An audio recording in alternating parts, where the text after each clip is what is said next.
It was a great environment. I loved it there. And while I was there, a guy from the NCAA came to Kentucky just to talk to us about rules and regulations. And I said to him when he was there, I go, it sounds like a pretty cool job. He goes, well, when you get your master's, why don't you come apply? He said, we're looking for more women to get involved because, the women had just joined the NCAA. So right after grad school, my first job was as an enforcement representative for the NCAA. Sounds kind of ominous. It was horrible. Representative? Yes. So our job was to find the people who are cheating in college athletics. And so here I was, this 22-year-old, 23-year-old, fresh out of, grad school going, oh, I love sports, and I'm thrown into the NCAA bad side where people are cheating and, giving athletes cars, and I had to go look for a one-armed man one time. I had to hide behind bushes and look for a one-armed man at a car dealership because someone had said that one of the athletes had gotten a car at a dealership that had a one-armed man. So That's awesome. I had to go to the projects in Chicago and go up the elevator that smelled like pee, and then I was looking for house number 106 or apartment number 106. Well, there's no apartment numbers anywhere. So I'm asking people can you tell me where apartment? You know what I mean? I'm looking out, my car is about to get stolen, my rental car, So it was really interesting, but for me, so just not, it was just negative, Mm-hmm. It just I felt so bad all the time for the people that, and we would gather all the information first, and then we'd go interview the coach, and it would be you'd get down to the last question that he either had to lie or tell the truth. And I would feel terrible, so did you pay for that car for the athlete? And I know because I have the receipt in my pocket. I was gonna say that I got from the one-armed man, Yeah. and so they'll go, well, no, of course I did, and I'm just I felt so horrible. I just felt saying, no, please don't lie, it'd be terrible. So anyway, I only did that for a year and a half, and it turns out I played tennis every day with a guy who was the head of championships, who was also on the board of directors for USA Basketball. Oh. So when a job at USA Basketball came open, he said, I think you'll be perfect for that job. And so he helped me get that job. So, lesson to everybody, you never know who you're playing tennis or pickleball or golf, or we used to play basketball at lunch, that kind of stuff. Do you play tennis now? I don't play only pickleball. I used to play a lot of tennis, but I have a bad knee, bad Achilles, bad shoulder, all from basketball. So it's I'm getting old now, so I can't. How do you feel about kids getting paid in college? Terrible. It's the worst thing ever. So you disagree with the NCAA allowing kids to get agents and sponsorships, or are you just saying, I'll give you, instead of Nike, I'll sponsor Zion, but Kentucky, stop paying people to come? Okay, so the problem is that you're getting paid because you're getting your education. Your education is worth $60,000-$80,000 a year. Yeah. And you have no other way or place to showcase your talent.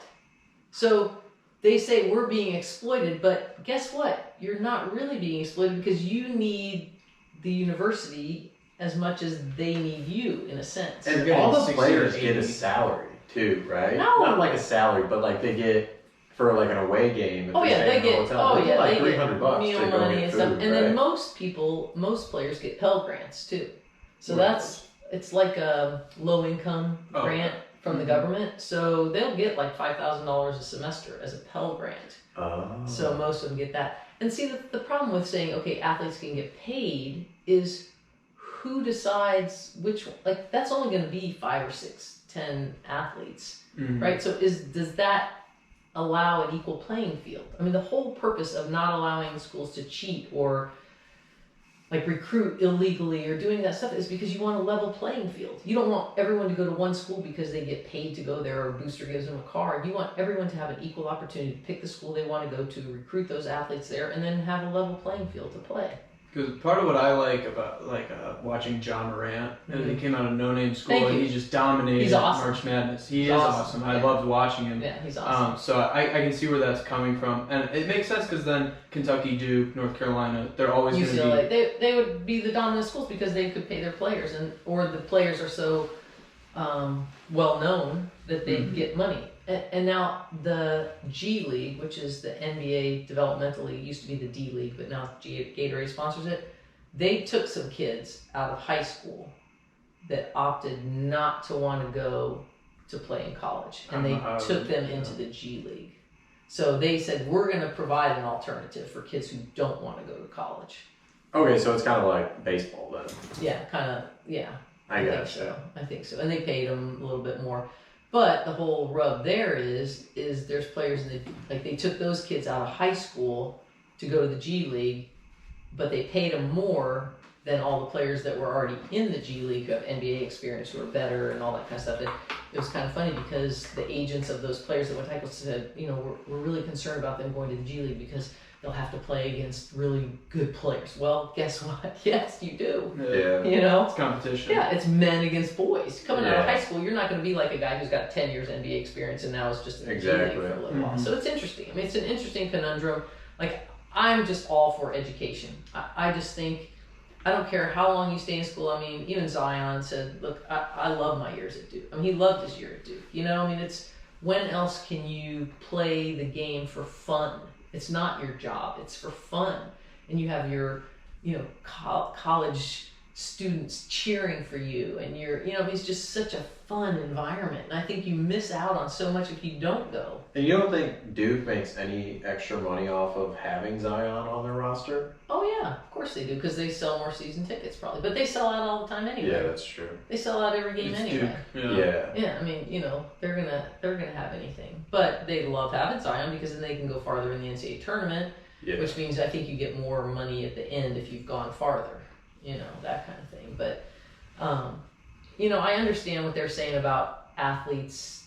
Like if the school can sell their jerseys and make money off it, why can't the kid get some of that money? I think that's what started, or maybe it was like a video game or something that the NCAA was using. There was something it's the about running back. I forgot who it was. Yeah, there was something. Made a big deal about it. But it doesn't. You brought up earlier that they are getting a $60,000 a year or more. Yeah. And housing and tutors and helping you learn to be a student. I mean, it's got to help you in speaking, in grammar, in just your life after basketball. I mean, I just really feel like, education can't be taken for granted. And then how many of these kids are going to the NBA after? Well, they all think they are. I know, but every college player thinks they're going to make the NBA. I think you kind of have to. It's less than 1%. Don't you kind of have to think that you're going to? Well, you want to, but the reality is you're not going to. I mean, it's such a small number of people. I see that with so many golfers down here. Everyone thinks they're going to be a pro. Dude, I'm like, I mean, no judgment, but I think hitting a golf ball is harder than playing basketball. I mean, being good at golf, that takes hours. Well, the other thing about golf is it's measured. Yeah. Basketball is subjectively measured. It's a team, so you can say, yeah, I really want that person because I like their attitude. I like that's true. Golf, you either make the cut or you don't make the cut. Yeah. Same as swimming, same as tracks.